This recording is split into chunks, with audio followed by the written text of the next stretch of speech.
¿Qué tal, estudiantado? Bienvenidos al Instituto Frontera, Prepa en línea.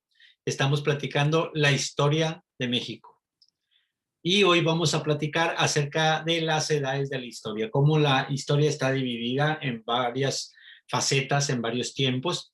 Y es importante aclarar, y tal vez lo has visto, y si sigues alguna religión cristiana, pues te das cuenta que la historia generalmente se parte con el año 0 o el año 1 antes y después de Cristo, o también hay otros, más académicamente hablando, le llaman la era común.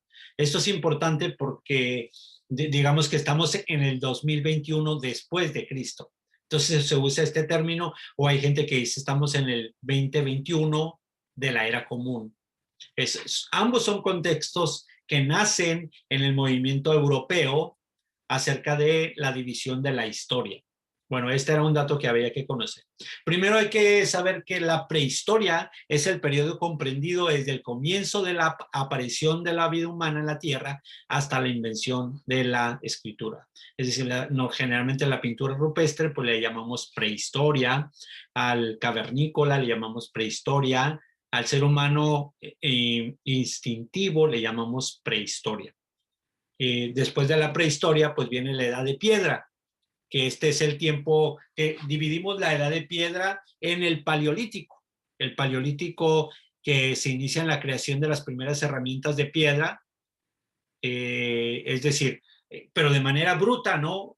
Algo que conocemos como el molcajete, el metate.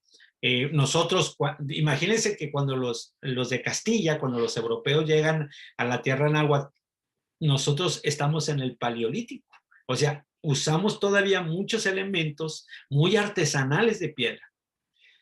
No es que estuviéramos incivilizados, son cosas diferentes. Sí teníamos una civilización, era la civilización maya, la civilización azteca, la civilización olmeca, o sea, ya éramos considerados civilizados. La civilidad no tiene nada que ver con la tecnología. Entonces, la tecnología que nosotros usábamos era el paleolítico. Entonces, el Homo sapiens se esparció por toda la tierra e inició la domesticación del animal, después la de las plantas, ya le llamamos ganadería, y después a la de los alimentos le llamamos agricultura. Cuando eso pasa, pues empezamos a vivir eso. Pasamos a vivir el Mesolítico, que corresponde al final de la era de hierro. O sea, nosotros empezamos a descubrir, trabajar la piedra y luego el hierro, que después se llamó fierro, o fierro y luego hierro, ¿no? La humanidad seguía siendo esencialmente nómada hasta finales del periodo, y entonces empezamos a tener asentamientos. Recuerden, el asentamiento se da en la domesticación del animal y en la domesticación del alimento, que le llamamos agricultura. Y después llegamos al neolítico. Aquí ya cultivamos, aquí ya pastoreamos, ya no cazamos, ya criamos. Ya no recolectamos, ya cosechamos. Es decir, ya tenemos un pequeño corral y ya tenemos una pequeña huerta. Después se convierten en parcelas y después se convierten en ranchos, pero de primero comenzamos así. Entonces en el neolítico ya nos empieza a dar cierta estructura de población, cierta estructura de tribu, ya no andamos de tingo al tango, ya no andamos como nómadas, sino nos empezamos a establecer. No podemos decir que empezó el urbanismo, pero sí empezó la estructura ya de la sociedad o ya de las personas para vivir en comunidad.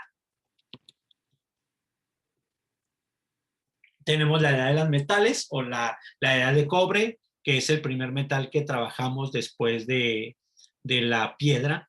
Posteriormente trabajamos el bronce. Recuerda, estamos hablando de la edad antigua.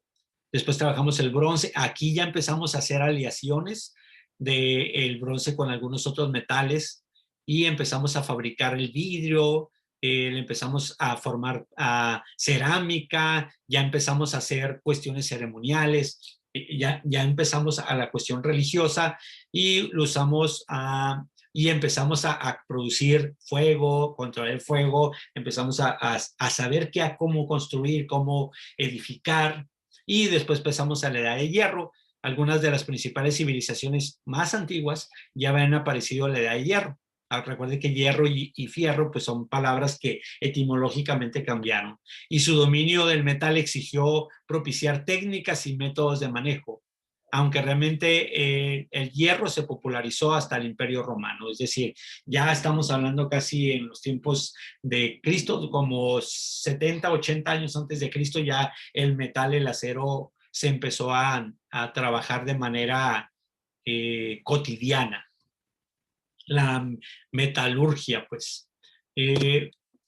La Edad Antigua, que inicia aproximadamente 4.000 años antes de Cristo o antes de la Era Común, como les llamé, arranca y termina en la Edad Media.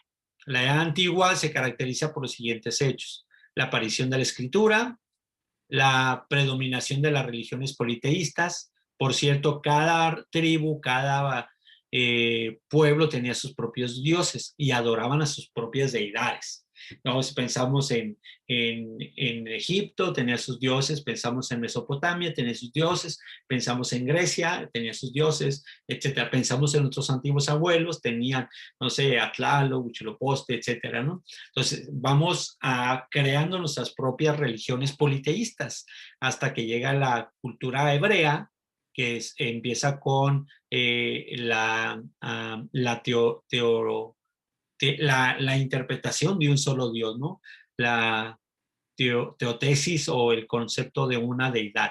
Las clases sociales hereditarias no eran reyes, no eran emperadores, pero empiezan con las castas, ¿no? La monarquía, la aristocracia, normalmente heredaban, ¿no? Si naciste esclavo, de esclavos eras esclavo. Si naciste artesano, pues tus hijos tenían que ser artesanos. De alguna manera todavía continuamos con algunas cosas así, ¿no? Es como les digo les digo a ustedes, ¿no? Vamos a darnos un baño de pueblo, vamos a la plaza, no sé, a una plaza que esté en tu ciudad, te compras un cono y le das vuelta a la plaza, ¿no? Y te pones a chismear, a mirar a la gente, como en los pueblos, dándole la vuelta a la plaza con una nieve, con un helado. Entonces tú dices, esta es parte de la idiosincrasia que forma la historia del ser humano. Bueno, esto pasó también en las clases sociales hereditarias. Y en la Edad Antigua también se empezaron a establecer las primeras leyes. Generalmente las leyes eran de seguridad.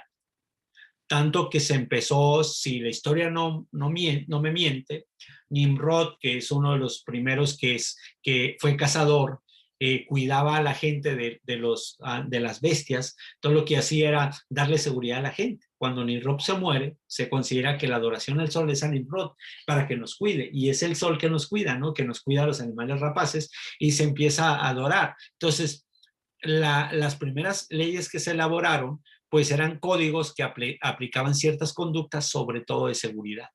Y la Edad Antigua se conoce en las civilizaciones Mesopotamia, Egipto, Grecia y Roma, aunque la civilización realmente comienza en México, en la tierra náhuatl, en la tierra inca, en Perú, en Egipto, en Mesopotamia, en la India y en China. En estas 6 áreas hay civilizaciones mucho antes que Europa. Equivocadamente le llamamos a Europa el viejo mundo. Realmente hay ciudades mucho más viejas, 1500, 1200 años antes de que aparecieran las ciudades en Europa. Entonces, esto es importante a la hora de pensarlo en las ciencias sociales como la descolonización del pensamiento o la decolonización del pensamiento. Entonces, es muy importante tener esta idea y dejarse pues ahora sí que bautizar por este pensamiento de Mesopotamia, Egipto, la India, China, la tierra náhuatl, que es México, y Perú como el origen de las civilizaciones y el origen de la historia. La Edad Antigua o la Edad Contemporánea se encierra muy centroeuropea, muy eurocentrista. Tiene su efecto y lo respetamos, pero no debemos de olvidar que antes de que los españoles, más bien los de Castilla, llegaran a nuestra tierra, nosotros ya teníamos una historia. La verdadera historia del México profundo le llama Guillermo Marín, o habría que estudiar a Eduardo Galeano un poquito ahí, a Diana Uribe, o también el Centro de Estudios de Carlos Slim, Si tú quieres engrandecer tu conocimiento sobre la historia, tendrías que leerlos a ellos, tendrías que leer a Paco Taibo con la cuestión ya del siglo XIX, siglo XVIII, ya la influencia de la historia de cómo llegamos a donde estamos. Pero por la vía de mientras seguimos con las formas de interpretación de las edades de la historia. Tenemos la Edad Media, que también se conoce como la Edad Oscura. Ya se empieza el enfoque en Europa, comprendido entre el siglo V y el siglo XV, y desde el año 476 empieza la caída del Imperio Romano en Occidente y se termina en 1492 con la llegada de Colón a lo que se conoce como Américas, o las Indias, como lo conoció a él. Bueno, ahí comienza la Edad Moderna. Esta división temporal se conoce como la Edad Media hasta 1453, el año en que cayó el Imperio Bizantino, ¿no? Más o menos en el tiempo que se inventa la imprenta por Gutenberg, aunque realmente Gutenberg no es el inventor, este es un mito, son los chinos los que hacen este invento de la imprenta, te lo dejo de tarea, y se acaba la Guerra de los 100 años. Allí empieza la Edad Media, digamos que entre el conocimiento entre el Renacimiento, entre la llegada de América, de los europeos a la tierra náhuatl, empieza la Edad Moderna, termina la Edad Media. La ilustración está a punto de aparecer, la revolución industrial está a punto de desaparecer, posteriormente, casi 400 años posteriores, la Revolución Francesa, que ya empieza a dar luz, válgame la era de las luces, que es la ilustración, sobre un conocimiento más independiente, de mayor libertad, de democracia, de igualdad, de los derechos humanos. Bueno, la Edad Moderna, como dijimos, comienza en 1493. Bueno, se considera que comenzó ahí. Para otros historiadores comienza en 1492, cuando llegan a la tierra náhuatl los europeos. Se invade Constantinopla. Hay un peso muy fuerte en la historia del descubrimiento de nuestra tierra, de las Indias, de las Américas o de la tierra náhuatl, si no se logra o si no cae Constantinopla, ¿no? Se logra el control de la ciudad y obviamente se da el concepto del descubrimiento de Australia, y hay otros descubrimientos ahí de otras áreas todavía vírgenes, ¿no? La economía mundial empieza a cambiar, se desarrolla la Edad Moderna, y por último, en 1789 se desata la Guerra de Francia, la cual tiene un impacto fuertísimo en Francia, y a través de Alejandro pues empieza a esparcirse el conocimiento de los derechos por todo el mundo, ¿no? Esto marca ya un después en la historia occidental. Ahí comienza la jerarquía del occidente o la jerarquía europea sobre el mundo. Obviamente vencen a China en una guerra, e invaden la India, invaden muchas áreas de África, muchas áreas de América, las invaden y entonces se vuelven como los amos y señores. Es muy importante comprender que Europa antes de la Edad Moderna no tenía la importancia ni tecnológica, ni económica, ni social, ni antropológica. Es decir, Europa era no el viejo mundo, vuelvo, es el nuevo mundo. Cuando llegan con nosotros nos llaman el nuevo mundo, pero en términos reales, en la historia cruda, la historia profunda, científica, pues ellos son, digamos, un nuevo mundo. Egipto es mucho más viejo que Grecia, es más, Aristóteles reconoce que la filosofía que ellos manejan es egipcia.